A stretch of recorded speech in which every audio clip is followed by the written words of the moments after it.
Era kano nange kitusa Mohamed okuva mu kitongole ky'eggwanga kivunaanyizibwako by'embeera z'obudde kankutuseko alipota y'embeera y'obudde. Kuba ekyagenda n'okutonya mu bitundu by'eggwanga ebimu okusinziira ku alipota zetufunye olw'ensonga nti omukuubo gw'enkuba gusaasaanye era ekyo kiviirako empewo empeweevu nga ziva eri mu gabira g'e Congo ssaako n'ezo eziva eri ku Ssebuyanja Bwindi okwesogga ensi yattu.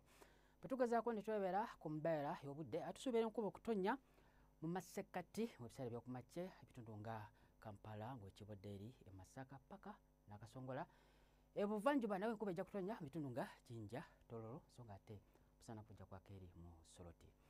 Ebugwanjuba nawe enkuba ejja kutonya ebitundu nga Kasese, Masindi so ng'ate ebimu nga Mbalala, Kabale omusana gujja kuba nga gwaka. N'eri ebukiikakkono ebitundu ebisinga obungi omusana gujja kuba nga gwaka okuggyako awo mu Arua ssaako n'awo Lira ate wotusubirawo enkuba okutonya. Enkuba ejja kwongera okutonya era mu bitundu by'eggwanga ebisinga obungi mu biseera by'olweggulo buguma okuba ku diguli 26 mu kibuga kyaffe ekikulu Kampala ne Masaka so ng'ate 28 eri e Nakasongola. Ebuvanjuba nawe era enkuba ejja kutonya buguma okuba ku diguli 26 mu kibuga nga Jinja, Tororo so ng'ate eri e Soroti 29.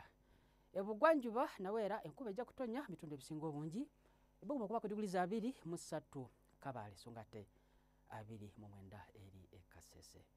Ebukiikakkono era nawo enkuba ejja kutonya wadde nga ebbugumu lijja kubaako waggulu okutuuka ku 30 mu bitundu ebisinga obungi okuggyako Arua kuba ku diguli 28.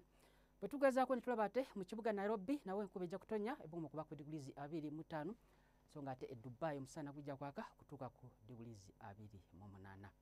Tweyanziza kubeerako naawe beera bulungi bweraba.